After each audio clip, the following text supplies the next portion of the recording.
Hi, I'm Randy, and this is my wife, Janet. Nine. Hi, I'm Randy, and this is my wife, Janet. Welcome to Autism in Reality.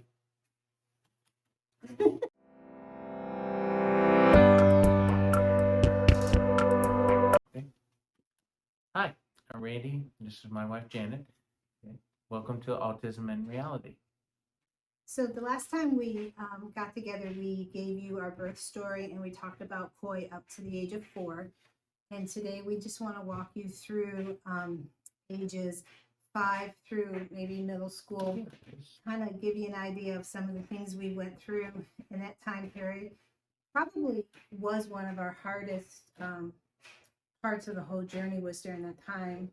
Sure, those early years and young years were really challenging because it's autism was new. We didn't know what to expect, how to deal with things.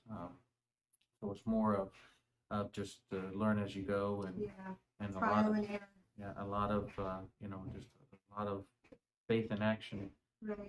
because every day was different, and it was just a challenge. Each day is Koi was growing, but each day was a new challenge with different milestones. He's not reaching to different challenges health wise that things were popping up continuously that we were very unsure of because We you didn't know know. Nobody knew. nobody knew, and each moment could be a different reaction to something. We were just getting familiar with life as normal then, and how we were going to handle it. Right, right. So we got back to Lynchburg, and first thing we had to do was find a local school that had the special ed program for Koi. There were two in the city of Lynchburg at the time that had a well-developed, well-oiled special ed program at their school already. And so we chose the Lincoln Elementary School area district. Always so hard for me to say my New York accent. And we had to go through the process of getting him evaluated again. It was a little simpler because we had fresh records from the professionals and therapists at Kluge, so we basically just handed that over. And they did their own little evaluation too, but they found him qualified for special education. And so he went to kindergarten at Lincoln Elementary School, and it was literally just 30 minutes down the hill. But we had planned that because we purposely then, once we found the school, we found the house in this area so that would be close to the school.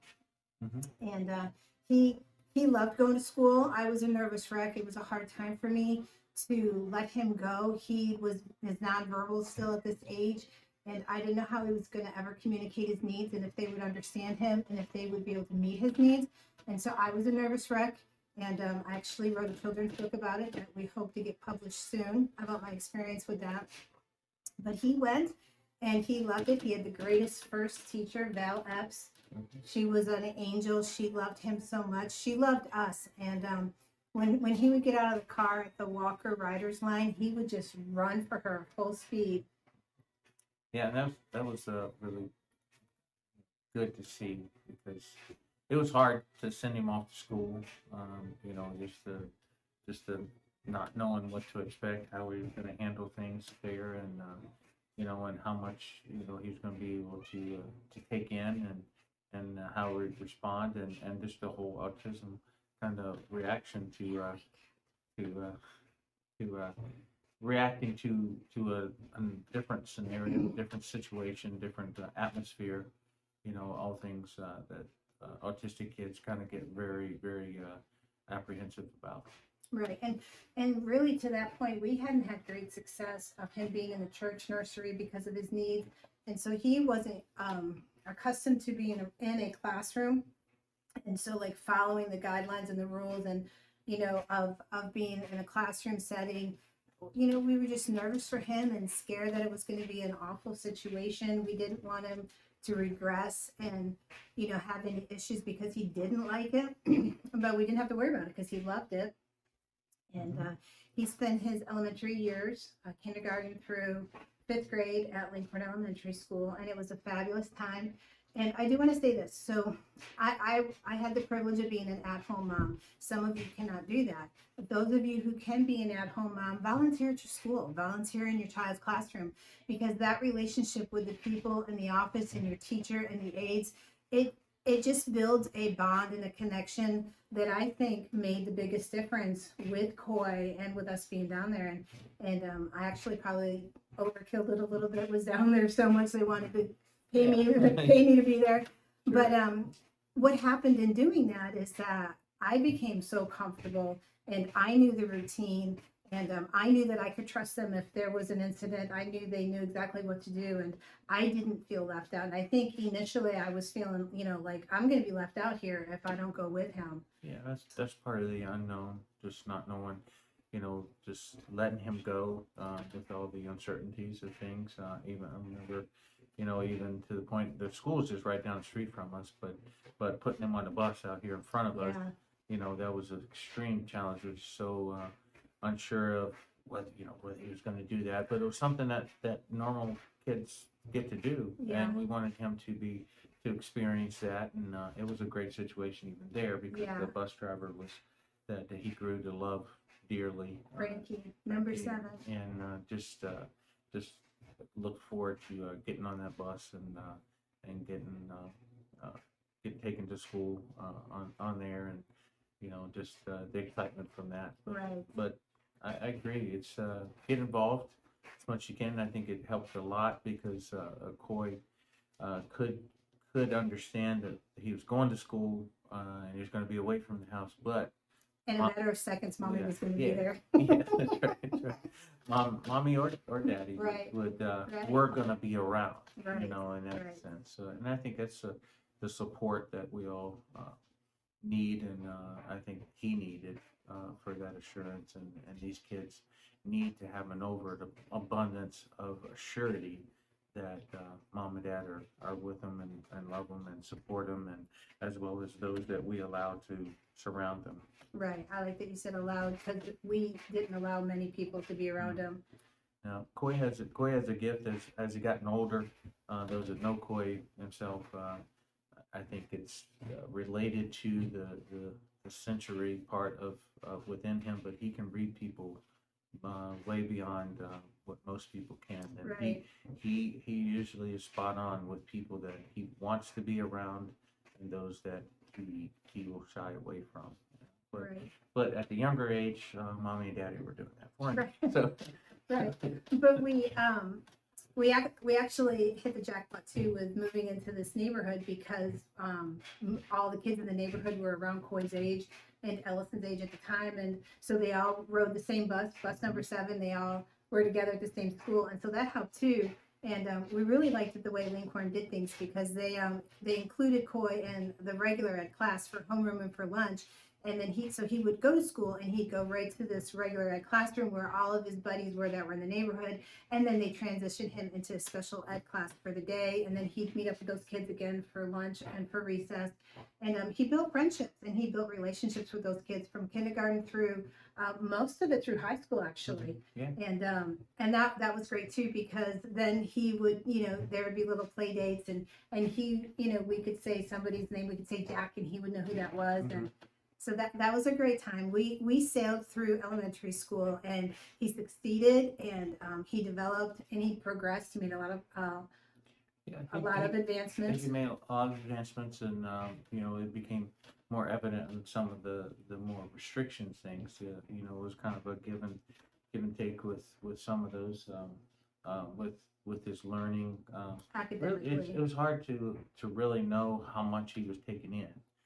We've only experienced, as he's gotten older, really how much he did, because he really surprises us, especially on his phone right now. On his phone, text messaging. So he learned a great deal, and that's the thing about autistic kids. Sometimes I get sore sometimes I'm autistic too, because they may not look. He tells you you're autistic. Yeah. No, so somebody like here, he might be looking away, or you're talking to him, and we always have thought, look us in the eye, but he's paying attention. Yeah, he does pay attention.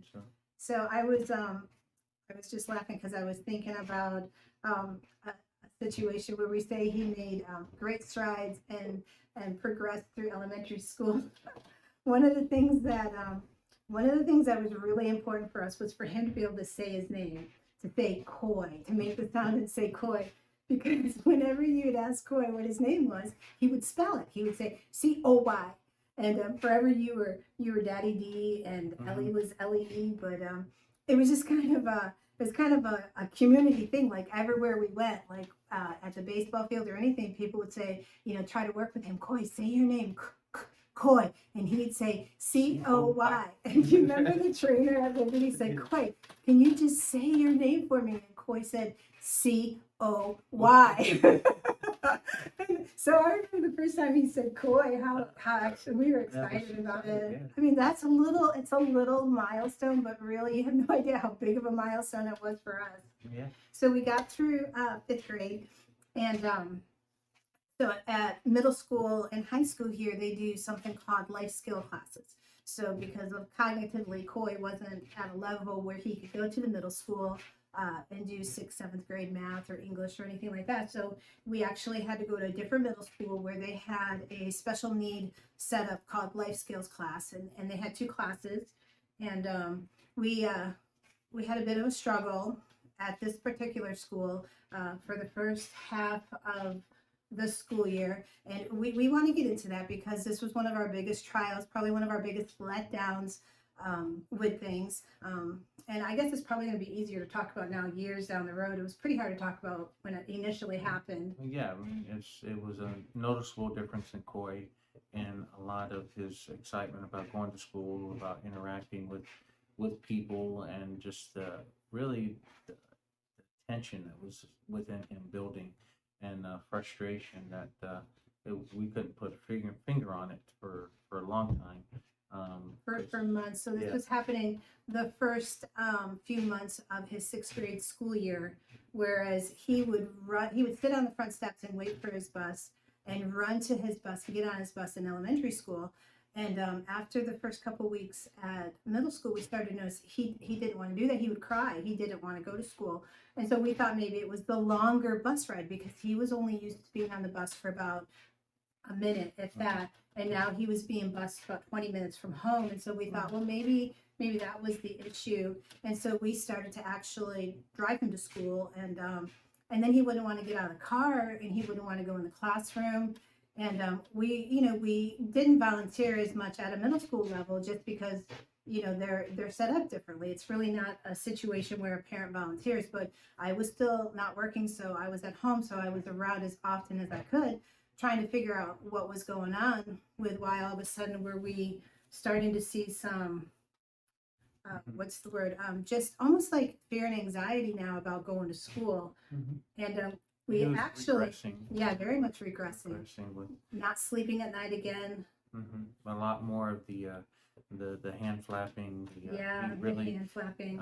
He would get paper and roll them up like bats, just flap them like that, and that was just to calm himself down. That was really getting. I mean, it was getting out of control. I mean, he couldn't leave anything around, and it's just a nervous thing for him, and that hand flapping was calming kind of thing for some reason, and so it was something that we really prayed a lot about to try to figure out. Yeah, and plus he started to come home and started to have some bruises, and he would get on the bus in the afternoon.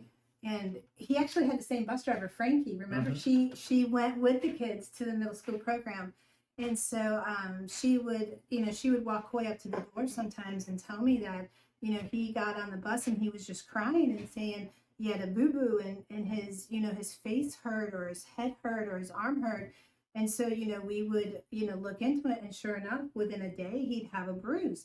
And we'd inquire about, what's happening. Did he fall? Of course he's going to fall. I mean, he plays pretty hard. So it was reasonable to us that he maybe fell and bumped into something. Yeah, that's his sensory thing.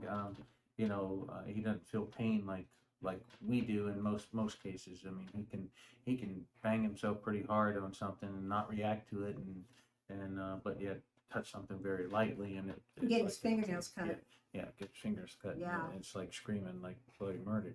So we're just kind of like, okay, well maybe he's outside playing and bumped into something, or he's just kind of just something that he wasn't aware of. Right. So we actually found out accidentally and incidentally, I guess, uh, through a person who knew a person, and this particular person was a college student. Keep in mind, Randy was working for Liberty University at the time, and this college student was in the special ed department and was doing some practicum hours over at the school, and found out about us and found out that Coy was our son and knew a baseball player on the team and told us that Coy was actually being beat up on the playground at school by another student. And, it was very, I may actually cry. This was so many years ago, but over 20 years ago. But he was actually being beat up. And, Coy, he's not verbal. And so, had he tried to tell us he was being beat up, we wouldn't have understood him anyway. And so we questioned it, and the teacher had said, "Oh no, that's absolutely not happening." But the teacher was never even on the playground during this time. The teacher was at their own lunch, so it was aides and these practicum students that were out there. And the incident did happen several times actually. And so how we got to the bottom of it, and Randy actually took Coy to the school, and he met with the principal, and they brought in the student that was being accused of harming Coy. And Coy just cowered behind you in It fear. was And noticeable that, I mean, the minute he walked in, we knew that was right, because Coy's reaction was to hide behind you. kind of get away, and he was tensed up. So Yeah. that was a very difficult time, but also we were glad to finally get to the bottom of it, figure it out. Yeah. But there were, as we found out, there were other situations that were kind of brewing Yeah. within the whole system there, Yeah. that we were Not so much with the system, because the system was really great. Right, The system was right. good, but the particular teacher that we had, it just wasn't working well with us and with Coy. And one of the other situations that was kind of like the icing on the cake with this whole school year, and we're not even to December yet. This was happening within the first 2 to 3 months of that school year. Is that Coy needed to use the bathroom and have a bowel movement. And Coy can raise his hand and say, "Hey, I've got to go to the bathroom. Can I have a bathroom pass?" He's still nonverbal. And so he's going to dance around and tell you he's got to go poo poo. And we would know the signs. But this particular teacher was set on making sure Coy knew he needed to say the word bathroom, because he was going to be soon going to high school. And in high school, they needed to be able to say they had to go to the bathroom. You did it the proper way. You gotta tell us, verbally. You got to go to the You bathroom. just can't stand up and dance around. You need to do this like the other children do it, because this is what we expect. And we had to go round and round with the teacher to remind the teacher that this is a child who's nonverbal. Even if he told you in his best attempt that he needed to go to the bathroom, it was going to sound like he wanted to go pet the kangaroo. And so, we got very uptight, because they actually called us and said, "You need to come to school right now. Coy has intentionally and defiantly pooped in his pants, and he needs a clean set of clothes." Well, I wasn't okay with that, because he's never intentionally, willfully done that. And as I started to talk with the teacher, it hit me what was happening is that he needed to use the restroom, and it wasn't conducive to the teacher at that time for her to take him. So he had an accident, which was terrible for Coy. He had to sit in his pants until I got 20 minutes away, got to him and got him cleaned up. And at that point, we just asked to have Coy switch to a different classroom. The classroom that was the only other option was a little bit higher for him. But we made that right decision, and he hit the jackpot with that teacher. Yeah. And one other thing with that, Coy cannot go to the bathroom by himself. No, he needs assistance to this day. That's why this teacher wasn't, enough involved, or for whatever reason. So Coy would not have been allowed to go to the bathroom by himself. So it would require somebody else to go. Right. Because he can't unbuckle his pants. He can't. He can't wipe himself. Certainly can't put him up. He can't wipe himself. Yeah. And all those things, that you can imagine can happen.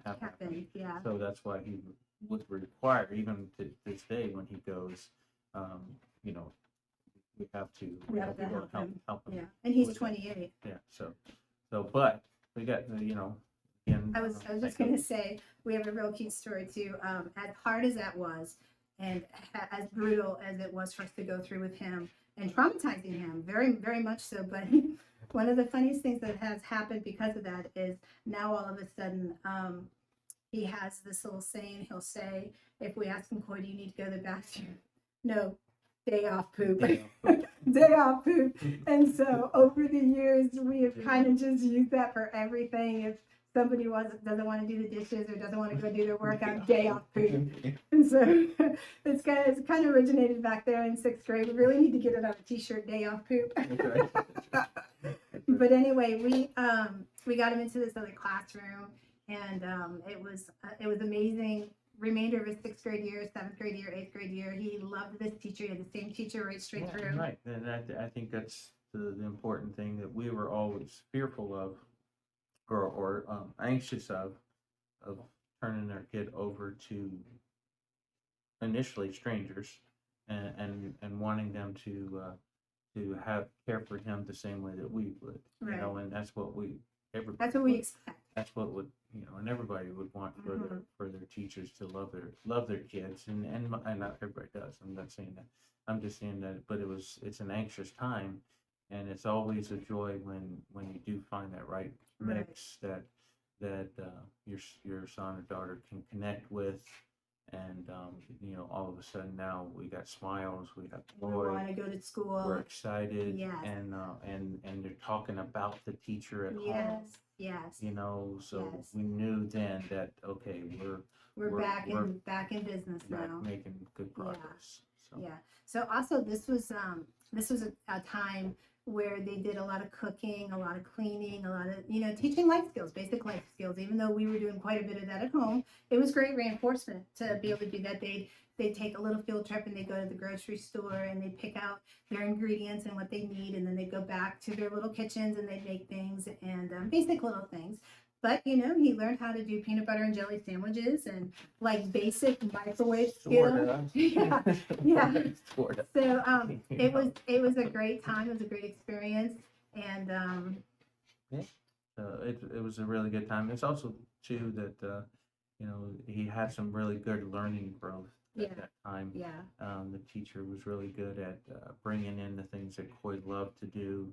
Everybody knows Coy loves sports, loves baseball, loves really any whatever time of year it is. He's loving that, and she really incorporated that to motivate Coy. Yeah, she showed him how to get on the internet, and every morning she and him would sit, and she'd get on and let him look at the computer and see all the box scores and talk about the Yankees. If she saw anything in a newspaper about the Yankees, she would bring that to him and see if she could get him to read keywords. And that's what you want to look for in a teacher. You want to look for a teacher that's not going to cookie cut your child, and that they're going to reach inside and see what they can pull out. The uniqueness of the child. With Coy, it's always been baseball or sports related. But every teacher that we had, even in elementary school, they used baseball as a foundation for his learning.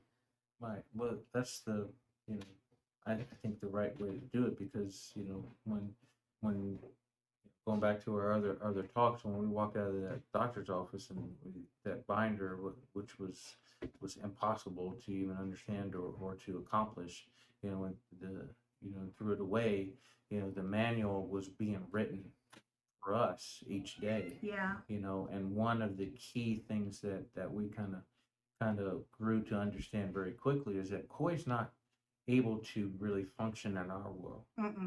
Okay, it's too much going on for him. He can't really handle. So in order for us to reach him and to really help him feel a part of our family, and for most anything, it's for us to get into is to find out, you know, to dive into him and what helps him to understand, and then that's when Coy really started to excel.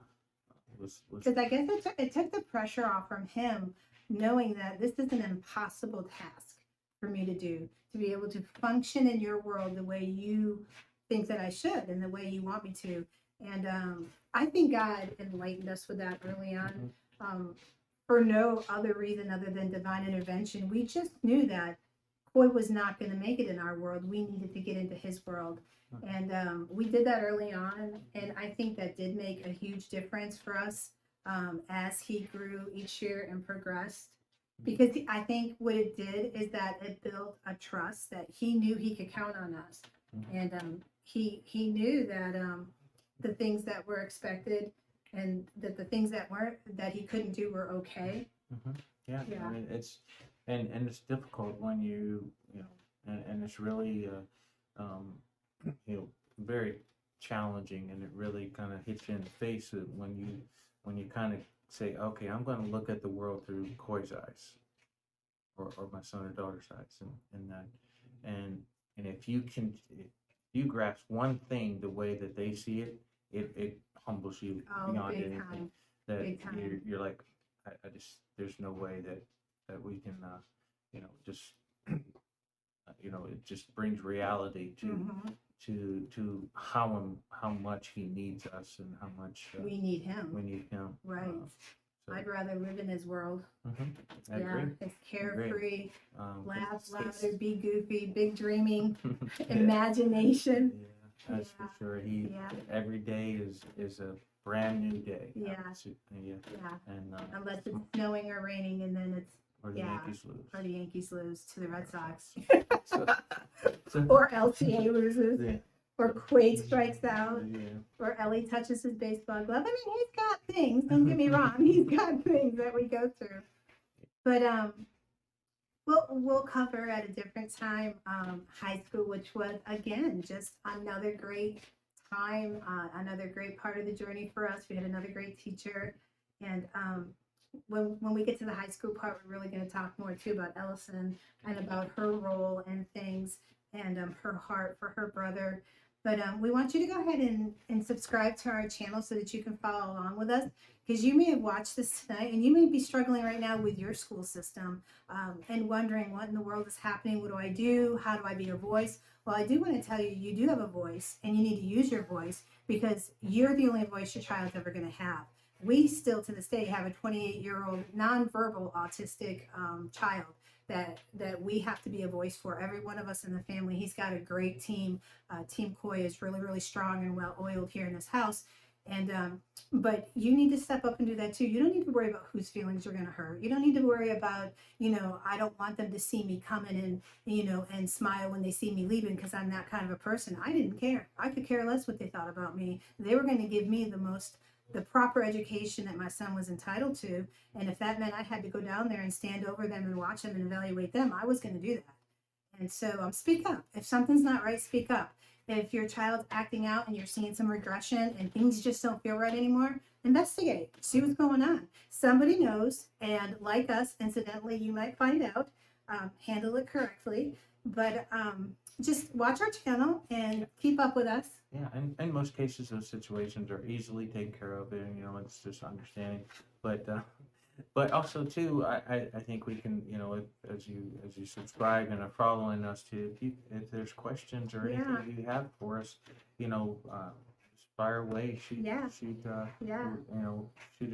our way, and we'd love to dive in with you. I guarantee you haven't been through anything that we've been through everything. So whatever you're going through, we've probably been through it. We probably have some good advice, but I bet you we have some good love for you too. So thanks for joining us, and we hope to see you hit that subscribe button.